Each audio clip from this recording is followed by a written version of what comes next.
જય મહાદેવ, હર હર મહાદેવ, જય ભોલેનાથ. અર્જુનનો પુત્ર જન્મજય, જન્મજયનો છોકરો પરિજય. પરિજયનું રાજ આવ્યું ત્યારે એના ગુરુજીએ એવું કીધું કે હે રાધા, તારા રજવાડામાં કળિયુગ પ્રવેશ થવાનો છે. તો એ સંકેત આપી દીધો ગુરુ મહારાજે. અને પરિજય રાજા તો મહેલમાં આવ્યા ને એ ગરીબ ઘરનો દીકરો એ ભાઈ આવ્યા અને વાત કરી કે ભાઈ મારી દીકરીના લગ્ન છે, થોડું ઘણું રાજાને કીધું, હે રાજન થોડું ઘણું કંઈક આપો તો મારી દીકરીના હાથ પીળા કરી દઉં. એ કે બહુ સારું. એ કે કીધું સિપાહીઓને, ભાઈ પ્રધાનને, રાજાને, કોઈને એને નીચેના માણસોને, ભાઈ આને જોવે એટલું કામ થાય એટલે પૈસા દાગીનો હીરા મોતી ઝવેર બધું આપી ગયો. તો પોટલી બાંધીને જાતો હતો તો એને રસ્તામાં કળિયુગ હામો મળ્યો. તો કળિયુગ બથોબથ આવ્યો. એ તારી પોટલી છે એ મને દાગીનાની આપી દે. હવે આ એમ કહે છે કે ભાઈ મારી દીકરીના લગ્ન છે, તું મને જવા દે અને મને હેરાન ખીરમાં તું જવા દે. એ કે નહીં. એ કે બથોબથ આવ્યા અને પોટલી કળિયુગે ધોતી લીધી. અને રાજાને દરબારમાં પાછો ફરીથી ગરીબ માણસ આવ્યો અને કહેવા લાગ્યો કે મારા હાથમાં જે ધન દોલત તમે જે મને વસ્તુ આપી હતી એ કોઈ એક જુવાન મારી પાસે છીનવી ગયો અને ચોટીને લઈ ગયો મને મારીને. પછી રાજાએ હુકમ કર્યો કે હે સિપાહીઓ કે તમે જાઓ હવે ચારે દિશામાં અને એ માણસે પકડીને લાવો. પછી ચારે દિશામાં ઘોડા અસવાર સિપાહીઓ બધા નીકળી પડ્યા અને એને પકડ્યો. જાણી જોઈને પકડાઈ ગયો કળિયુગ. પકડાઈ ગયો અને લાવ્યા દરબારમાં અને કીધું, ભાઈ તું કોણ છો? તો હું કળિયુગ છું, પણ તું આ સીટને મારા રજવાડામાં આવું હજી સુધી કંઈ ઘટના ઘટી નહીં, તું આવું કર્યું એ કે તે. અને માણાને પોટલી તું મેં જે એને લગ્ન કરવા હતા દીકરીના, એને મેં થોડું ઘણું હોના મેળવું, ઢીલું લગ્ન મેળવું, થોડુંક વસ્તુ પૈસા દાગીને આપ્યા ત્યાં છીનવી લીધા. એ કે હું કળિયુગ છું, મારી પેશન જ કળિયુગ, મારા ધંધા જ આ છે. એ કે પછી રાજાના દરબારમાં આવી ગયો છે કળિયુગ અને કહે છે કે હું હવે અહીંથી જવાનો નથી, તમે મને 4 થાન આપી ગયો. એ કે બોલ તારા થાન. એના ગુરુજીએ જે ચેતવો હતો એને યાદ આવી ગયો કે કળિયુગ તારા રજવાડામાંથી પ્રવેશ થાય, ત્યાંથી એ કળિયુગ શરૂ થાય. એ કે પછી એના થાન બોલ્યો એ કે મારું પહેલું થાન સોનું. તો રાજાને વિચાર કર્યો, ભાઈ સોનું તો તને હું થાન નહીં આપું. નહીં, હા સોરી, પહેલું થાન એને માગ્યું, સોરી ના પાડી રાજાએ. લૂંટફાટ એ પણ ના પાડી, સિનાળો એ પણ ના પાડી, ખૂન ખરાબાઈ એ ના પાડી. છેલ્લે સોનું કીધું. સોનુંમાં પ્રવેશ એને રાજાને શું છે, સોનામાં એને થાન આપ્યું. તો સોનામાં એ કળિયુગ પ્રવેશ થઈ ગયો. હાલની તકીમાં કોઈની ગળાની અંદર સેન હોય કે હાર પહેર્યો હોય કે માણાની નજર ન્યા જાય છે અને છીનવી લે છે અને કળિયુગ એમાંથી પ્રવેશ થયો છે.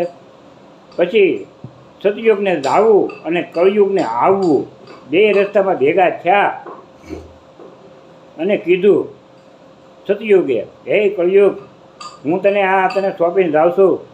આ દુનિયાનું આખું સર્વ શાસ્ત્ર તારું રાજ છે, તું માણાને હેરાન નહીં કરતો ભાઈ. તો કળિયુગે કીધું છે કે હે સતયુગ, તમે મારી હારે હાલો અને આપણે બેહી અને મારું જે સ્થાપન થયું છે પૃથ્વી ઉપર કળિયુગનું એ તમે જુઓ. તો એ બે બેઠા છે, સતયુગ ને કળિયુગ, અને બે ભાઈઓ શિકાર કરવા જંગલમાં જતા હતા. તો એક સોનાની મરઘલી જોવા મળી. તો બે ભાઈને એવો વિચાર આવ્યો કે સોનાની મરઘી છે, મુરગલી, હરણિયું, એને આપણે લઈ લઈએ તો આપણે કરોડોપતિ અદબોપતિ થઈ જઈએ. તો બે ભાઈને એવો વિચાર આવ્યો કે આપણે કરોડપતિ થઈ જઈએ.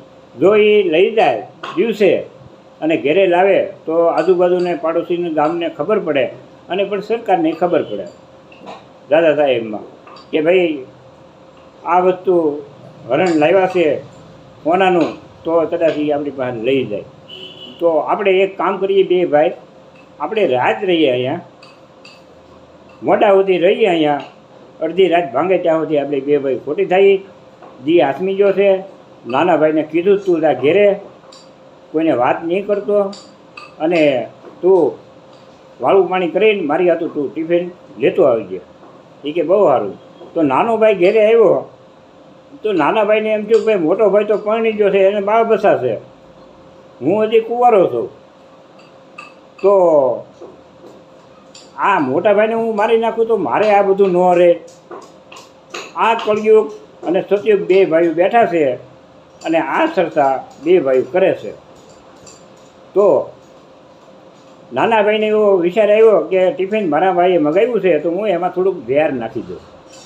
તો મોટા ભાઈએ નાના ભાઈને મોટા ભાઈના ટિફિનમાં ઝેર નાખી દીધું છે અને એ ટિફિન લઈને કે હવે હું જાઉં મોટા ભાઈ પાસે.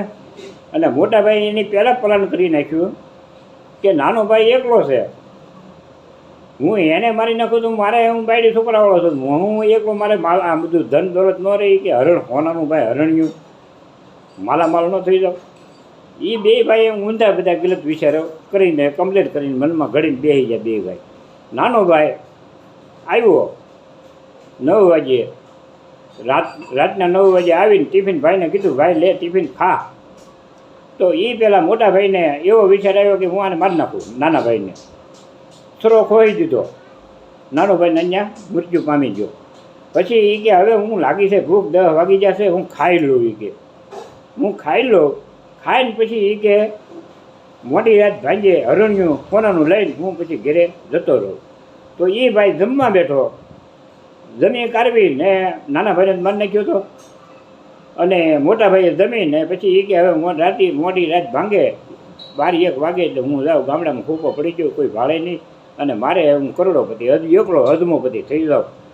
એ ટિફિન ખાઈને સૂતો એને તે ઝેર છડી એ મરી ગયો. નાના ભાઈને ચાકુ મારતી હતી એ મરી ગયો. એટલે કળયુગે સતયુગને કીધું છે કે ભાઈ આ હું કાંઈ કરતો નથી, આ સંજોગ કરશે ભાઈ, આ બધું જે કાંઈ કરે છે અને વિચારો કરશે. સતયુગે સીતારામ કરીને એને તો ભાઈ કળયુગને રાજ સોંપી દીધું છે અને ઘટના આવી પણ હગા ભાઈની ઘટના ઘટે છે, એમાં કોઈ મિથ્યા નથી. ટેટામાલી પણ બધું બાંધી પડે છે. કોઈ પણ સંજોગમાં હગા ભાઈને પણ કાપી નાખે છે. સમય અત્યારે આવો છે અને ભગવાનમાં ભજનમાં જેને ભગવાનની હાથા માર્ગની જેની ઘેરે ઓલી હશે, હાથા માર્ગે જે માણસ હાલતા છે ન્યા એને સતયુગ જેવું દેખાય અને સત્યના માર્ગે ન્યા બધા સલામત રહે બાપા. નકર આ બધી દુનિયામાં હળ અત્યારે કળયુગ છે બાપા, કાંઈ કહેવાતો નથી. કાલે હું ઘટના ઘટે. જય ભોલેનાથ, જય મહાદેવ હર. જો મારો વિડીયો ગમ્યો હોય તો બાપા લાઈક કરજો, સબસ્ક્રાઈબ કરજો. તો આવા નવા વિડીયો હું મેં ક્યાં કરું અને તમારા સુધી પહેલાં વિડીયો પહોંચે. જય મહાદેવ હર, જય ભોલેનાથ.